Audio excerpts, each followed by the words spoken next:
will try to show what happened in Germany regarding understanding of the violent right-wing extremist and terrorist threat, and also some legal concepts behind that. Now, the study has been introduced that we've done last year, 6 countries that we looked at. The symbols here you see are insignia of some of the groups that we looked into. I recommend, again, looking at the report itself.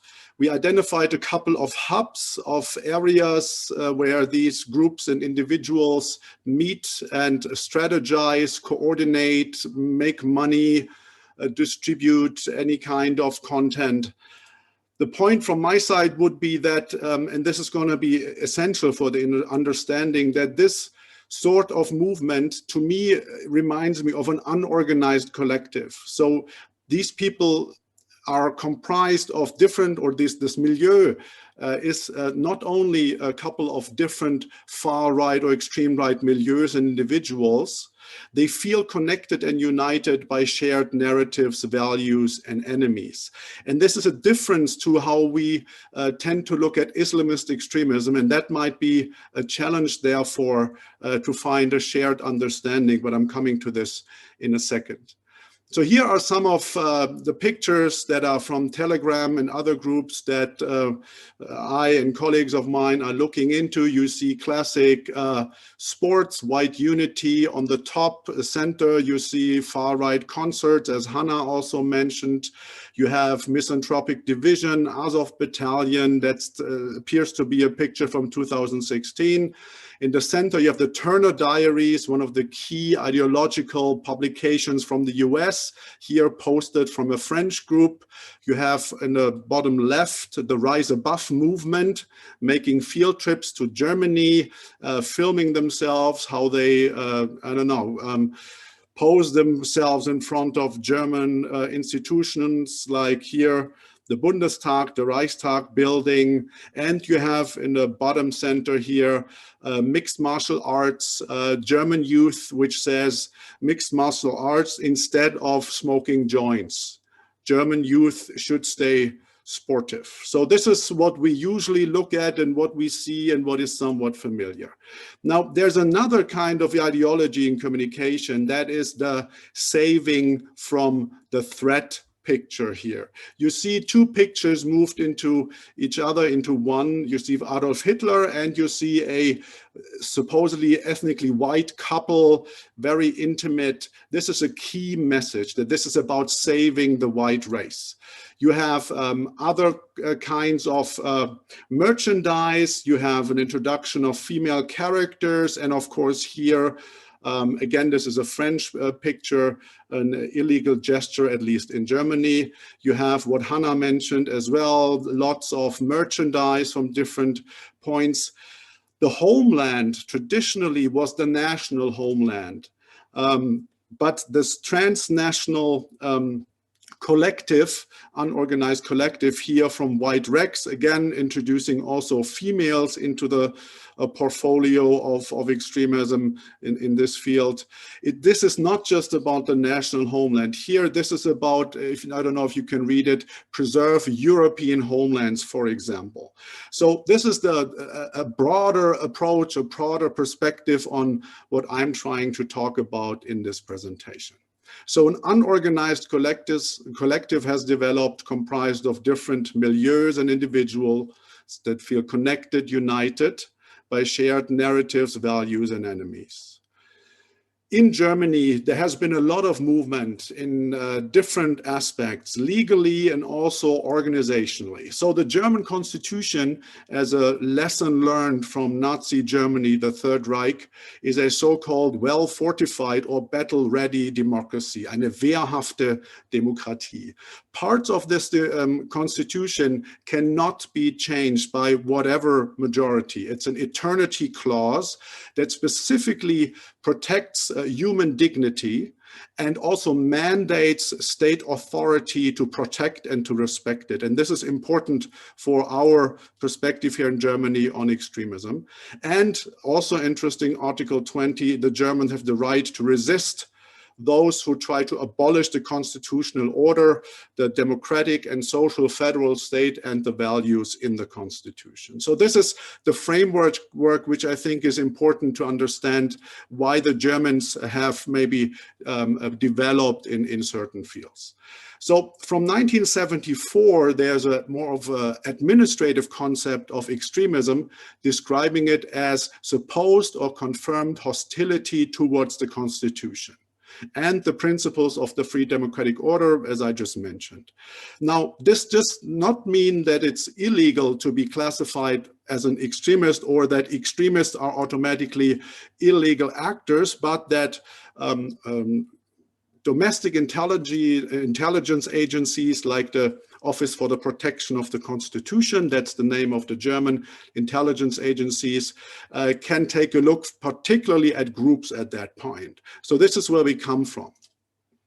Right-wing extremism, the definition has moved from a very almost narrow focus on National Socialist ideology, Volksgemeinschaft, to broader categories of race in general, belonging to European culture, combined with an anti-democratic values concept. So there was a broadening, a widening of the defining who falls into this category of extremism.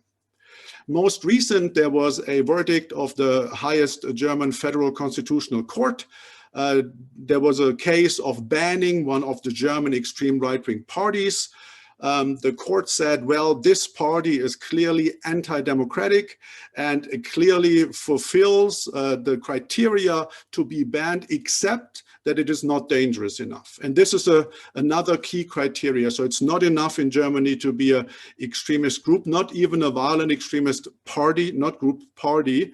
You also have to be an actual threat to the Constitution to be banned. And this maybe connects to what our colleague from Greece mentioned before. It's very hard to ban parties. But the court also said that at the core of the modern understanding of extremism, and particularly right-wing extremism, are ideas of unequal value or worth of human life. Ungleichwertigkeit, the denial of universal human rights. So this kind of sets again something in motion for German authorities to check their definitions and check that this is in line with the highest German court ruling. Also something connecting to what Hannah mentioned before, there was a change from targeting those who are actually violence ready, meaning that it was assumed that they would take up violence at any point to pursue their political goals, to simply being violence oriented, means that they in some way or another would endorse, legitimize, or promote violence. So again here, the definition led to a widening of the perspective of security agencies and civil society. Terrorism traditionally would mean that you have to form an organization that aims at seriously intimidate the population or destroy authorities and international organizations. Again, there was a move that it not necessarily has to be a group. It now also includes lone actors. So these were some of the legal and conceptual changes. There were also some administrative changes and investments. A new center has been established, a joint center for countering extremism and terrorism, about 10 years ago, 8 years ago, where the 30 federal and state police and intelligence services meet in specific working groups for specific reasons. There was more money, obviously, in the last years to hire more staff. The federal agencies, federal police, federal military intelligence, and federal foreign intelligence have created specific right-wing extremism departments. Before, of course, there was work on right-wing extremism, but not in a separate department. And at the Federal Domestic Intelligence Agency, the department has been restructured. And it's also collecting and registering investigations of far-right extremist activities in the public service. Also, prevention was mentioned, very important in Germany. For more than 20 years, there were more or less big or small exit programs, more small in the past. But over the last years, the funding here has significantly increased. As you can see, from 2020 to 2023, 460 million euros were earmarked for tackling predominantly right-wing extremism and anti-Semitism, and there are also state programs that have funding, and there's other federal projects. Summed up, during the last 10 years, Germany has widened its definitions regarding extreme right-wing, has changed some of the structures and priorities of security agencies, has banned around 20 extreme right-wing groups, that's a federal level and a state level, and has invested significantly more funds in PCVE work and projects. Now, coming to the challenges and also to the end, the perspective, of course, how we look at this defines how we understand the threat, the real size and nature. There's been some discussion in the US, for example, saying, yes, extreme right-wing is an important issue, but are they equal to Al-Qaeda, Daesh, and Hezbollah? So if we look with the glasses we put on when we look at Islamist terrorism, does right-wing, far right-wing terrorism make sense to us? And I think this is a challenge because there are different structures. And as we have form that follows function and terrorist organization or violent groups that adopt and adjust to pressure and opportunity. We have, for example, a rather command structure-oriented Islamist, extremist, and terrorist scene, and a rather maybe swarm-oriented, I'm not super happy with the term, but it's maybe the best we have right now, to define this unorganized collective, where there's not really one leader, but there's more of the idea is leading and the different narratives that are being shared. But there's similar objectives, yet different strategies, tactics, and targets connecting to these no-flag operations. So we have the manifestos, the far extreme right-wing violent terrorism attacks that we all talk about, but there's a lot of violence going on without a declaration, without a press release, without a Twitter feed.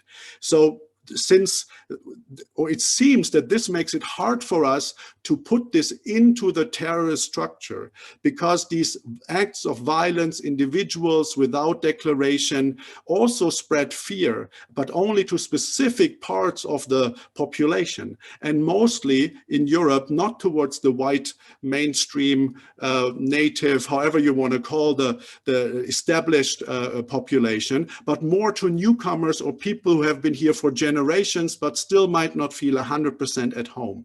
So here, terrorism as a strategy to intimidate and to communicate is still at place, but different from what we know maybe if we look at Islamist extremism.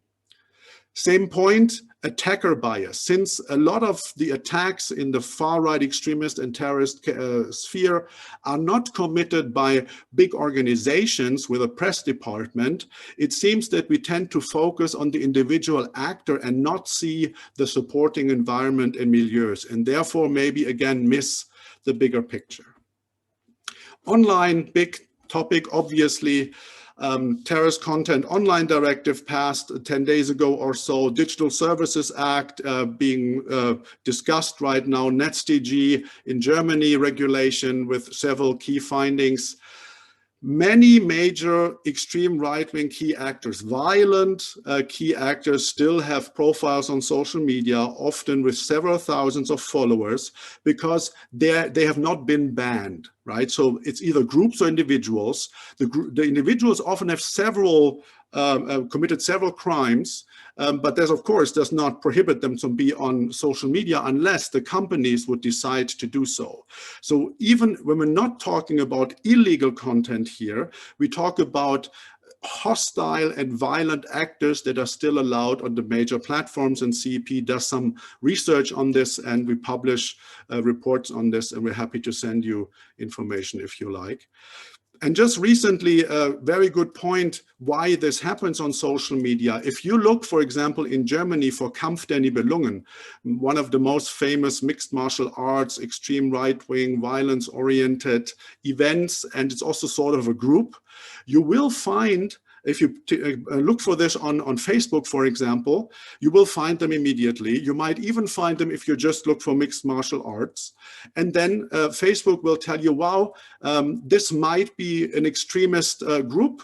Maybe you want to not click on them, but maybe you want to rather click on this link to an NGO that talks to you about extremism. So Facebook knows that these are transnational, violent-oriented groups that are mentioned in every intelligence report. They're still on their platform. If a user clicks on them, then this pop-up sign says, well, are you sure you want to go there? If you go there, a whole tunnel and maybe a world opens up of far-right extremist online shops and other groups, national and transnational. If you click on the CSO, you go to the CSO. But the business model is that whatever you do, there's going to be a large advertisement. And it's important for us to understand that the effects of social media on society in this field are not by accident, they are by design, which does not make the companies evil, but means that we have to be really thorough regarding the regulation. And content moderation here is a huge issue from CEP perspective. We have done our own investigations. Even the very large companies, the gatekeepers, usually only take around 50% down of illegal content that is being brought to their attention via notice and action. Despite that fact, the DSA, the Digital Services Act, is still promoting notice and action as the key function, the key content moderation component of the regulation that is supposed to serve European societies for the next 20 years or so. So there's still a lot to do. Thank you very much.